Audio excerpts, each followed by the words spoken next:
नमस्कार, एक बार फिर से आपका बहुत बहुत स्वागत करते हैं, अभिनंदन करते हैं। और गेम समझिए है, जब आपके सामने आते हैं गेम समझिए लेकर के, तो हमारे पास बहुत सारे इन्फॉर्मेशन होते हैं जिसको लेकर के हम आपके साथ साझा करते हैं। आज हमारे पास जो इन्फॉर्मेशन है उसमें कई लोगों के दर्द छुपे हुए हैं, कई लोगों के ऑफ द कैमरा बहुत सारी बातों का कहना छुपा हुआ है, अपने जो कहा जाता है घाव दिखाने का, जो चोट लगी है वो दिखाने का, और कैसे सरवाइव कर रहे हैं, ये सारी बातें इसमें समाहित है।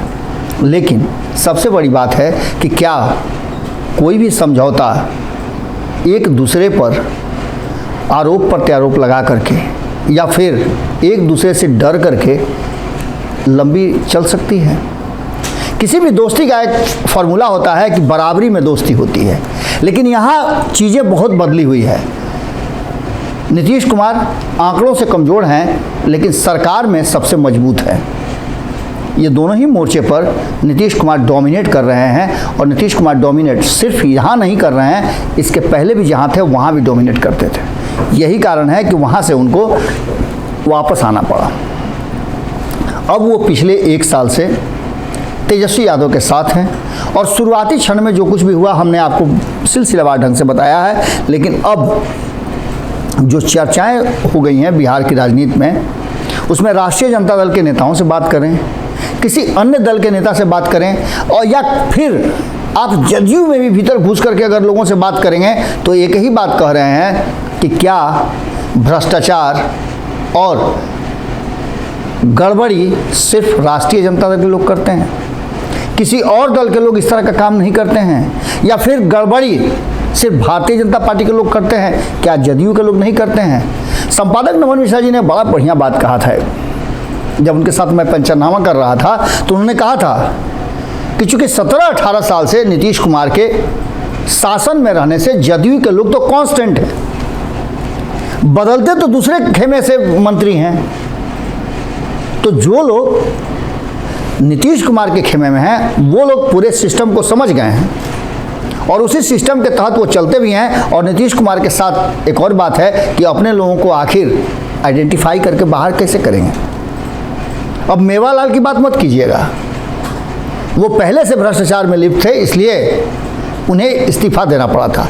लेकिन जैसे सुधाकर सिंह का मामला सामने आया, और सुधाकर सिंह ने किसी तरह का कोई भ्रष्टाचार नहीं किया था, सुधाकर सिंह ने भ्रष्टाचार को उजागर करने का काम किया था, और ये बर्दाश्त नहीं था, क्योंकि उन्होंने इसके साथ एक शब्द जोड़ दिया था कि मैं तो भ्रष्टाचार के दलदल में हूँ ही, बाकी हमसे भी बड़े भ्रष्टाचारी जो पिछले 17 साल से इस विभाग को चला रहे हैं वो है। हालांकि ये विभाग इससे पहले आपको पता है भारतीय जनता पार्टी के पास था, लेकिन नीतीश कुमार की विश्वसनीयता इसी बात की है कि वो किसी भी विभाग को लेकर के अपने निगरानी करते हैं। और यहाँ सुधाकर सिंह को इस्तीफा दे करके अपनी कुर्बानी देनी पड़ी, और ये कुर्बानी तेजस्वी यादव को लेना भी पड़ा। यहाँ से शुरुआत होती है उस कहानी की जो नीतीश कुमार के डोमिनेट करने वाली प्रवृत्ति को जन्म देती है, और सब कुछ जानते हुए तेजस्वी यादव को चुप रहने का, क्या आने वाले समय में घाटा और नफ़ा होगा ये भी बातें बताने का। बदली हुई परिस्थिति में एक बात साफ नज़र आ रही है कि सिर्फ यहीं तक नहीं, चाहे वो कार्तिक मास्टर हों या फिर इस लंबी फहरिस्त में 1 दर्जन लोग जिसमें तेजस्वी यादव का भी नाम है।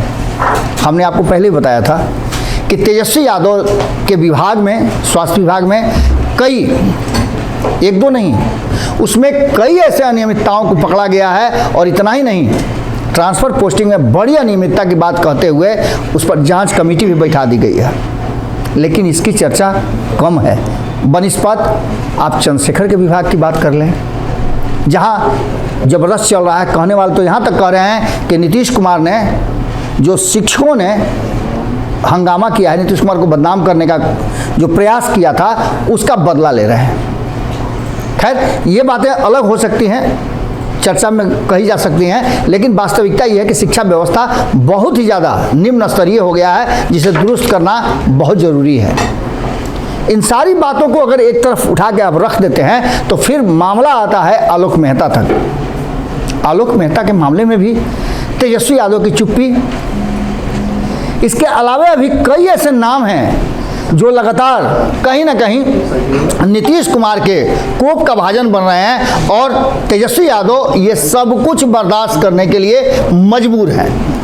इसके पीछे बात क्या हो सकती है? तो तेजस्वी यादव की चुप्पी के पीछे क्या नीतीश कुमार का डर है? निश्चित रूप से नीतीश कुमार अगर ये वो समझ लें कि तेजस्वी यादव उन पर भारी पड़ेंगे तो उसी दिन संबंध विच्छेद कर सकते हैं और सरकार गिर सकती है। तेजस्वी यादव नहीं चाहते हैं कि वो सरकार का अंग नहीं रहें, लेकिन हमने आपको कल सुबह ही एक खबर बताई थी। हमने उस खबर में आपको बताया था कि जहां एक तरफ नीतीश कुमार इस उधेड़-बुन में लगे हुए हैं कि अपनी कुर्सी कैसे बचाई जाए, तो वहीं दूसरी तरफ नीतीश कुमार के लिए कई तरह की और चर्चाएं चल रही हैं। उन्हें फूलपुर से लड़ा दिया जाए, प्रयागराज से लड़ा दिया जाए, मिर्जापुर से लड़ा दिया जाए। कोई कहता है कि लड़ा दिया जाए, दूसरा कहता है कि ये सब तो ऐसे ही हवा पानी है। जो उत्तर प्रदेश के प्रभारी हैं वो कहते हैं कि हम तो फूलपुर से लड़ाने जा रहे हैं, और नीतीश कुमार के करीबी जो सबसे कहे जाते हैं विजेंद्र यादव, वो कहते हैं कि नहीं नहीं ये सब तो बात ऐसे ही अफवाह है। अरे मंशा है कार्यकर्ताओं की, कार्यकर्ता अपनी बात रखते हैं, लेकिन जब ठोक करके बात कही जाती है तो कुछ ना कुछ बात जरूर होती है। इस बात को लेकर के कई लोगों ने दावा किया है कि सबसे पहले हमने कहा था, सबसे पहले हमने कहा था। हम ये दावा नहीं कर रहे हैं कि सबसे पहले हमने कहा था, लेकिन 7-8 महीने पहले फूलपुर की चर्चा अगर नहीं आपने देखा है तो जाकर के पीछे भारत लाइव पर देख लीजिए। हमारे ही चैनल द्वारा किया गया था और उसके पीछे भी तर्क दे करके किया गया था कि मामला क्या सामने आ रहा है। काशी और प्रयागराज में किस तरह से कंपटीशन कराने की बात चल रही है। इस कंपटीशन को होना नहीं होना ये 2024 के चुनाव में असर करेगा, लेकिन इन सारी परिस्थितियों में दो चीज़ें साफ नज़र आ रही हैं। एक, तेजस्वी यादव का लगातार कंधा गिराना, यानी कि अपने लोगों का भी डिफेंड नहीं करना, और दूसरी तरफ नीतीश कुमार का और ज़्यादा एग्रेसिव होना। ये इस बात की तरफ इशारा कर रही है कि बिहार में राजनीतिक रूप से बहुत सारी ऐसी चीज़ें चल रही हैं। तो दूसरे खेमे की तरफ भी थोड़ा देख लीजिए जो नीतीश कुमार को और ज़्यादा प्रभावित करती है और ललचा रही है। दूसरे खेमे में क्या हो रहा है, तो नीतीश कुमार की 16 सीटों को लिख लीजिए अपने कागज कलम लेकर के। हम आपको बता देते हैं कि गया है, वाल्मीकि नगर है, काराकट है, नालंदा है, सुपौल है, झंझारपुर है, सीतामढ़ी, मधेपुरा है, मुंगेर है, गोपालगंज है, सिवान है, और एक सीट कांग्रेस के पास है। इन सभी सीटों पे भारतीय जनता पार्टी ने नीतीश कुमार को कैसे पटखनी दी जाए उसकी पूरी तैयारी कर ली है। और नीतीश कुमार इसलिए सटे हुए हैं, या फिर तेजस्वी यादव इसलिए सटे हुए हैं कि तेजस्वी यादव को भी इसमें से कुछ हिस्सेदारी मिल जाएगी। MY समीकरण और नीतीश कुमार का जो समीकरण है 16% वोटों वाला भुलाइएगा मत, क्योंकि 16% वोटों वाला जो बात है वो अब से 2005 से लेकर अब तक नीतीश कुमार के पीठ पर चिपका हुआ है।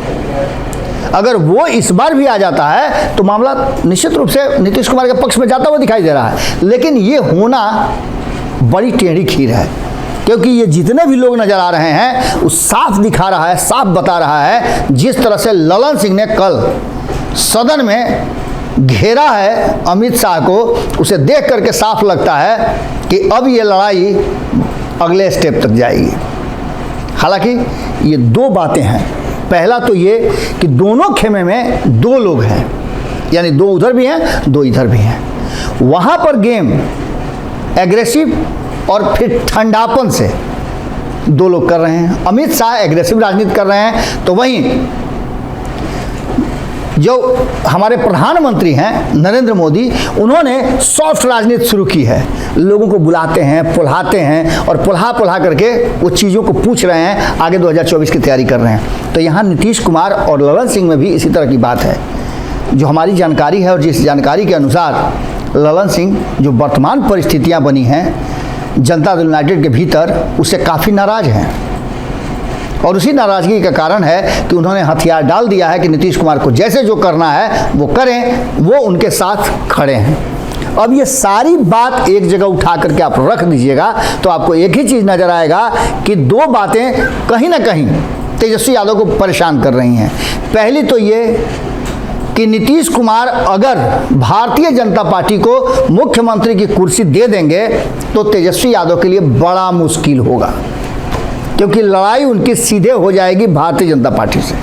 ये लड़ाई तो लड़ना चाहते हैं वो, लेकिन माध्यम नीतीश कुमार नहीं बने, ये बातें चाहते हैं तेजस्वी यादव। और यही कारण है कि तेजस्वी यादव नीतीश कुमार का सारा पीठ पे डंडा पड़े, सीने पे पड़े, माथे पे पड़े, सब बर्दाश्त करने के लिए तैयार हैं, क्योंकि लगातार जिस तरह से ये बातें स्थापित करने की कोशिश हो रही है, चाहे इस पर जितना भी इनकार कर लिया जाए कि राजद के लोग भ्रष्टाचारी हैं, वो भ्रष्टाचार में लिप्त रहते हैं, वो अपराध करते हैं, इससे आप इनकार नहीं कर सकते हैं। और एक बार फिर से जब ये स्थापित हो जाएगा तो आप मान के चलिए कि तेजस्वी यादव के लिए ऊपर उठना बड़ा मुश्किल हो जाएगा। तेजस्वी यादव एक तरफ अपने लोगों को डिफेंड नहीं कर पा रहे हैं, तो दूसरे तरफ जो परसेप्शन बना हुआ है वहाँ भी डिफेंड अपने आप को नहीं कर पा रहे हैं। अपनी पार्टी के ऊपर जो ठप्पा लगा हुआ है उसे पिछले 5-7 सालों में तेजस्वी यादव ने पूरी तरह से वैनिश कर दिया था, धो दिया था।